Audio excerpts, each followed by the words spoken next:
What's up? I'm Alex. This is the Daily Codementor. It's an experiment I'm running in which I take all of the different topics that I cover with my clients on codementor.com and I just turn them into small lessons so that everybody can benefit.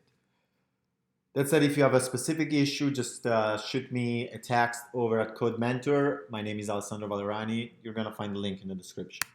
So the two topics of the day, one of them is the fake background slash floating elements, and the other one is the difference between frontend and backend.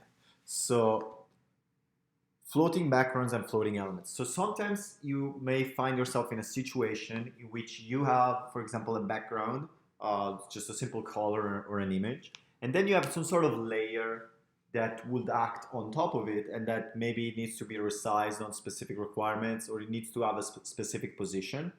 And it can be extremely challenging to position this background if you think of it as a piece of the background.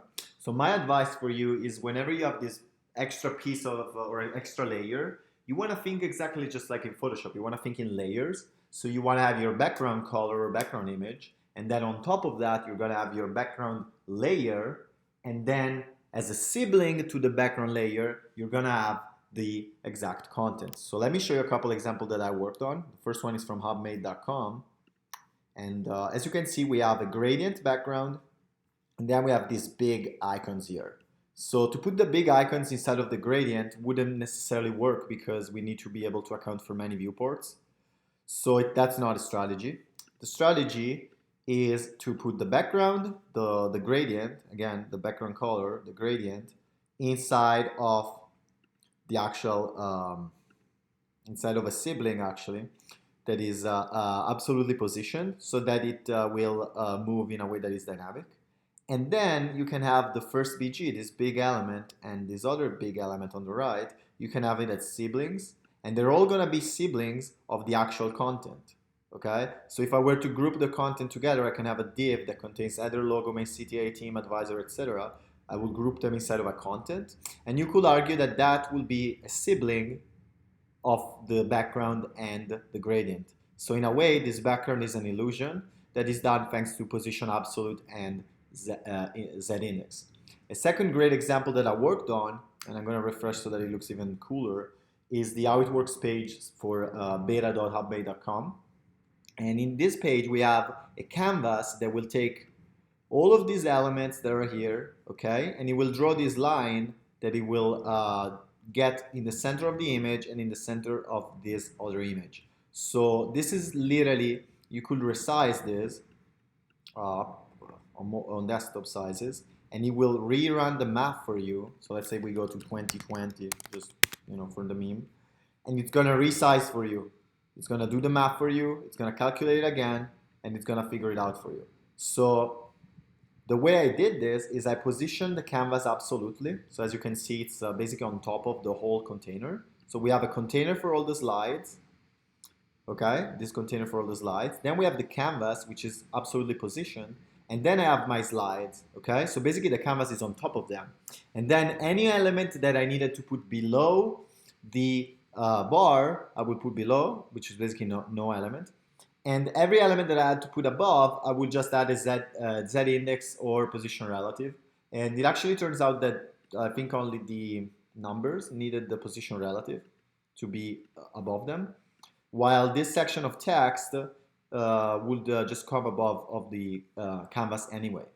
So that way, as you see, I'm not really thinking in backgrounds, I'm thinking more in layers, and each layer will be a sibling of the content. So if I were to give a quick example here, I would have a container. I'm just going to write something that seems like JSX just to give a concept. And then you will have your content here, right? And then maybe you're going to have your, let's call it layer container, right? So that, I guess you would call it layers, so because you could technically have more than one. And this is a very nice structure because now you can have your layer 1, right? Then you can have your layer 2. Don't worry about the semantics, just an example. But I feel like this gives you the example. This part here, we're creating the illusion of having a background for content, but this way we have a nice and organized template. And again, it's kind of an illusion. They're actually siblings, as you can see. But to me, this is the easiest way to handle it. Because if you're going to have to do positioning that is based on the same container and the same parent, you need to share the same parent. There's no alternative. So this is the pattern that I would suggest. If you have a different pattern, let me know in the comments. And let's go to the second topic. The second topic is the difference between front-end and back-end. This is a very novice question, but I see it a lot, so I have to absolutely address this one. So a backend is basically a machine, a server, that does stuff for you. And most likely the way the backend talks is through an API. And an API is just a bunch of URLs that you can interact with. So if you look at an API, what is an API at the end of the day? It's just a command N. We're just gonna have, let's say we put our machine at local at machine url.com. Okay, so the machine lives there, and then we put an API, and the API may have a bunch of different endpoints, different URLs. So you could have URL1, and then you can also have URL2, etc. And that means that the machine will receive a request from this URL, and it will listen to it, and it will send something back. So effectively, a backend is simply a way for you to get answers in text. So, which technically speaking is everything you do in all over the web. Example of an API I worked on, we can query, actually for secrecy purposes, I'm not gonna share any API. So I'm sorry about that, because otherwise I'm gonna go to jail or get sued. I don't wanna get sued. So anyhow, you're gonna have your different endpoints, and when you build them, the typical standard, the typical convention that is used is the following. You're gonna have your get, you're gonna have your post, you're gonna have your put, you're gonna have your delete. And you're gonna have get on, let's say, the API slash content, okay? That means get all of the content, or so, I would say get all of the content, but if there's pagination, this will be limited by maybe 20 or 10 or something like that. But basically the idea is to get all the content. Then post slash API slash content is create a new content, okay? Then you're gonna have your, and this one may vary, sometimes you use put, sometimes you use post, but it's gonna be API slash content slash the ID, and this will be edit the content with this ID, and then you're gonna have delete, again API slash content slash ID, delete the content with this ID. Technically you can also get a single content by doing a get on slash ID, get the single content with this ID. And most of the time, especially if you're building in Node.js, your return type, you're returning from the API will basically be your model.save slash model.find, something like that. So it's gonna basically be a one-to-one representation of your backend, of your database layer, some of the time, or I guess most of the time. Because at the end of the day, the API is just a way for you to allow somebody else to interact with it.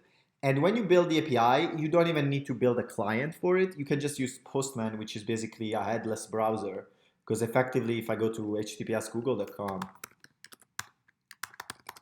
I'm effectively making a request, and instead of turning the content into something I can view, I'm turning it into HTML. And look, they even have hard-coded inline styles, probably because it loads faster. It's pretty cool. So that's what it is. Then let's go back to front end. The idea of a front end is a smart application, let's call it, that is able to query the endpoint. And front end at this point is all done in JavaScript. Honestly, you have to do it in JavaScript, I guess. I would argue. Because you will eventually have to use JavaScript anyway to make application look smarter than they are. That's how I like to say it. And so let's go and look at a couple of scenarios. So the couple of scenarios are the classic example, which is a single page application framework plus an API, React or Vue or Angular plus an API. You can build the API separately. You can rent it. You can get it by somebody else. You don't care. You build the front end in React, Vue, or Angular, or you can even be writing jQuery for like you can do it. And then you're gonna have your hybrid examples, and this is where it gets messy. If you're gonna do hybrid stuff, especially now in 2019 and leading into 2020, you're gonna make your life harder than it has to be. But what a hybrid approach would be, for example, a PHP script that generates the HTML and sends it back, and then maybe you add some jQuery inside of it to query more stuff out of it. That would be making your life more complicated unnecessarily, in my opinion. But some people want to learn the skills, so fair enough. And another example would be the Flask server, because the Flask server is basically able to output HTML as well. So you may choose to do that. I want you to notice that when you use Node.js and Express, you can technically also output HTML because you can return it. However, a much efficient way to think about it is to have the API and some middlewares for authentication, and then for interacting with the database, and then having your front end doing the heavy lifting, your React, your Vue, your Angular, doing the heavy lifting in terms of building the UI and the practical interaction with the backend. So that said, I'm Alex. You can find me at codementor.io/Alessandro Valorani. I'm honestly loving it. So I'm gonna be hanging around here for a while. If you wanna get in touch, just click on the link in the description. I'm definitely gonna be able to help you in most topics. And with that said, I wish you an amazing day.